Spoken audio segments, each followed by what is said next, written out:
Hello folks, I am happy to say once again welcome to the Fancy Home Baker. This time it's not Robert Perry edition. I finally made it back home. I've been quite busy, but it's time to get in the grind and start sharing with you my baked goods and baking recipes, and I hope you find enjoyment making them, learning. If there's something you don't know and you actually manage to see and learn, you just made my day. Today we will be making pie crust, and pie crust is very dear to me for many reasons, in which I will be sharing with you later on. For my dessert, I like to take a certain amount of grams off flour and replace them with powdered sugar. Whereas if I'm doing savory dishes, I don't use sugar. Perhaps I can remove flour and replace them with seasonings and herbs and spices like that. Yeah, it's quite interesting. But pie crust, nevertheless, very versatile. And like I said though, my pie crust for dessert requires only 4 ingredients: butter, eggs, bread flour, and powdered sugar. That's it. So follow me and let's have fun together. Alrighty, so I have my flour and my powdered sugar here. I'm gonna add the cold diced butter.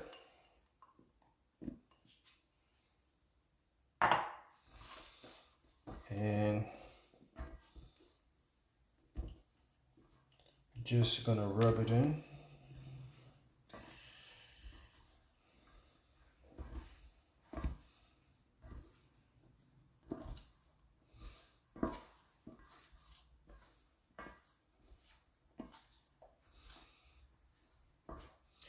So pie crust is very dear to me.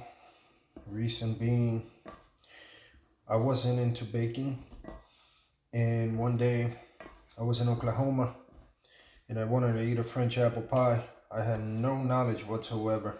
And I recall starting to make pie crust on a Friday, and I didn't finish until Sunday. I lost track how many trips I did at Walmart to gather the ingredients over and over and over. It was either, the crust was either too dry, too wet, or extremely overworked. So here it is, it's mixed. Now I'm gonna add my egg. I'm gonna bring it all together. So yes, came Sunday, and that's when I managed to actually grasp pretty much the science behind it, working with flour, gluten. You know, back then I was super young and I didn't understand all those things, and I had nobody teaching me and explaining me, you need to work this fairly quick and cold. Yeah, so by the time I grasped and understood all those details, it was already Sunday and I was so tired. I reserved it. I didn't even eat until like 2 days later. So I'm bringing the flour, eggs, and butter pretty much together.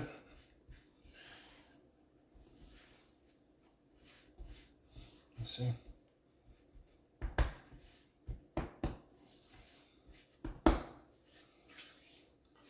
You don't want to use any jewelry.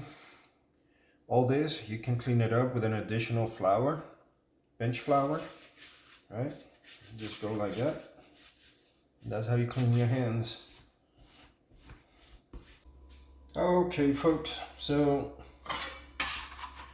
after cleaning my hands, this is how it looks. You can still see chunks of the butter. Well incorporated, but not overly. I like my pie crust to have chunks of butter. That way it's flaky. You know, if you don't like it flaky, then work it a little bit more and to your liking.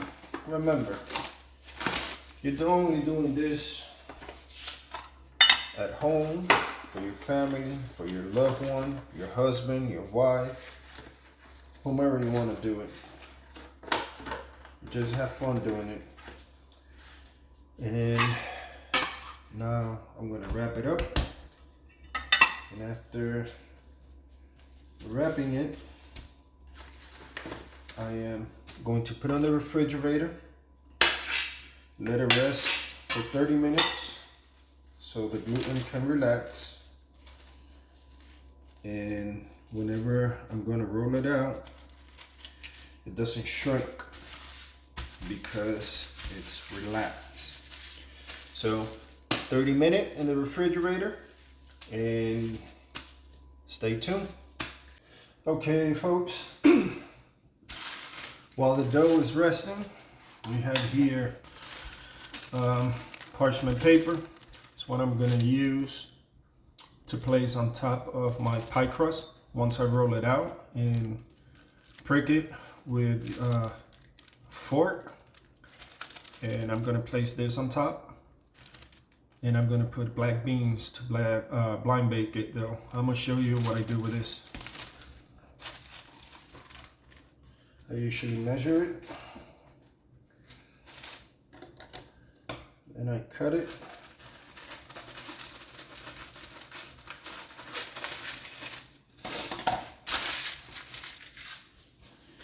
Yeah.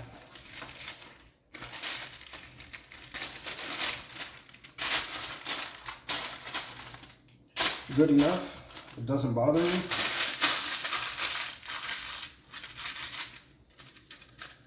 And yep, all wrinkled like that.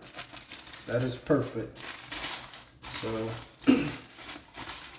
by the time the dough is done and rested, see? So it's gonna go like that on top of the dough, and then I'm gonna place some black beans, and I'm gonna bake it for about 20 minutes. Beans come out, and then I bake it for an additional 10-15 minutes. At this point, whenever you take the black beans out, you don't have to do it. This is optional. You can take an egg yolk, put it in a bowl with a little bit of either milk or cream, mix it up thoroughly, and brush it on the inside and out. Bake it again. It gives it a nice sheen, nice color. However, one of the reasons why you're able to do that if you want to, on the inside, it creates like a layer. So your dough or your crust can hold furthermore instead of becoming very soggy. And that's optional, you don't have to. I don't do it really. I can do it on the outside just to give it that nice color whenever it comes out and ready to serve. But, you know, just letting you know, it's optional. You can do it though, you don't have to. But other than that, yeah, this is how I prepare my plastic parchment paper. And you can keep it, I keep it. And then you can do it smaller for tartlets, portion size. Same concept though, so have fun and enjoy. Welcome back. My dough is already rested. I'm gonna be rolling it out.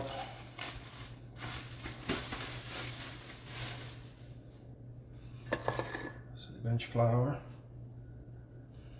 not too much. All right.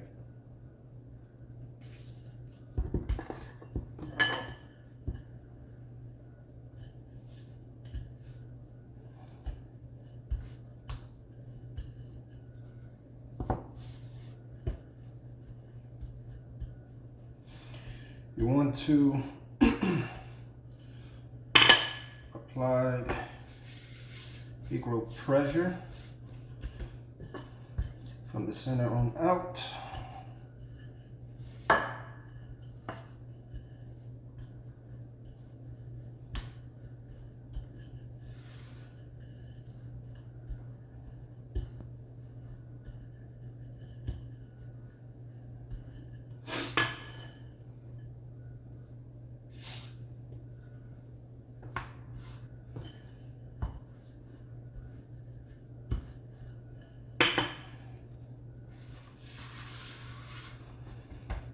every so often just do a quarter turn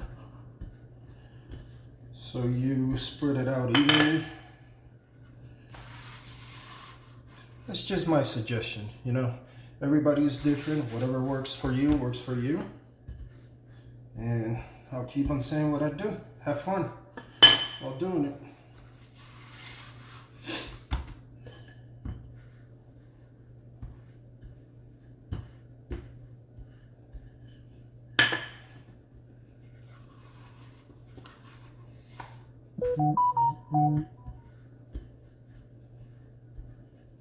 If you think you already spread it out enough,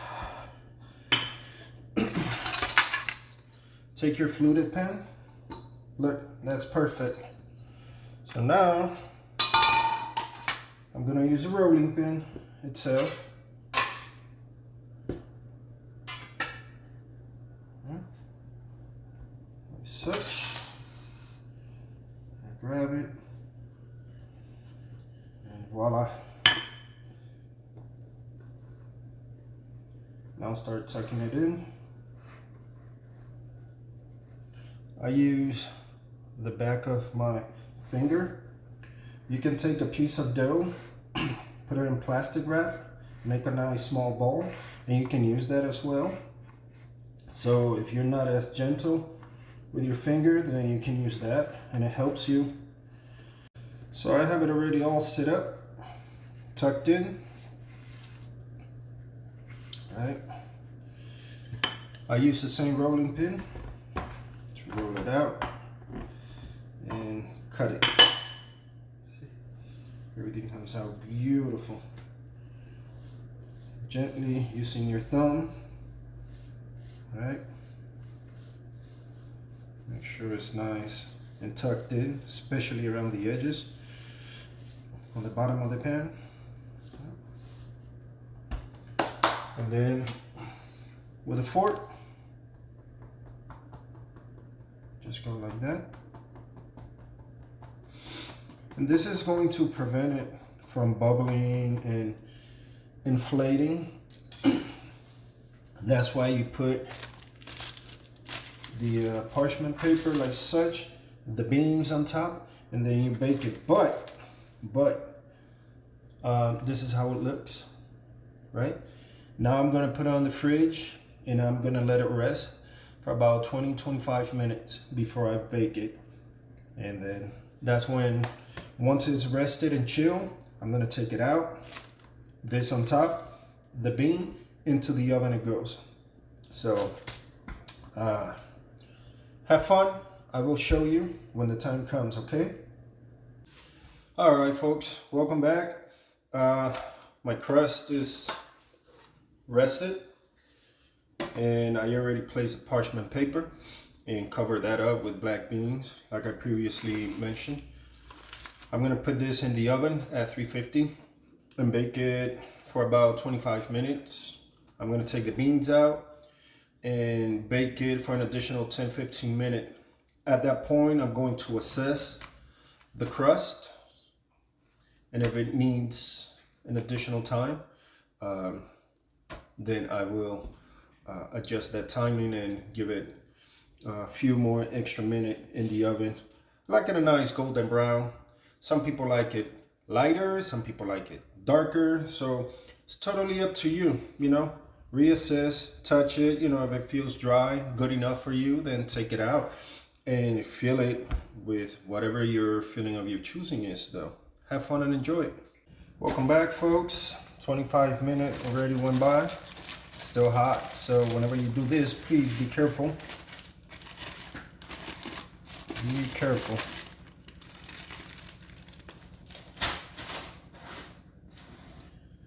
At this point, I'm gonna pop it back in the oven, and I'm gonna set it up for 12 minutes, and I'm gonna see how it looks after those 12 minutes and decide whether it needs more time or not, according to my liking.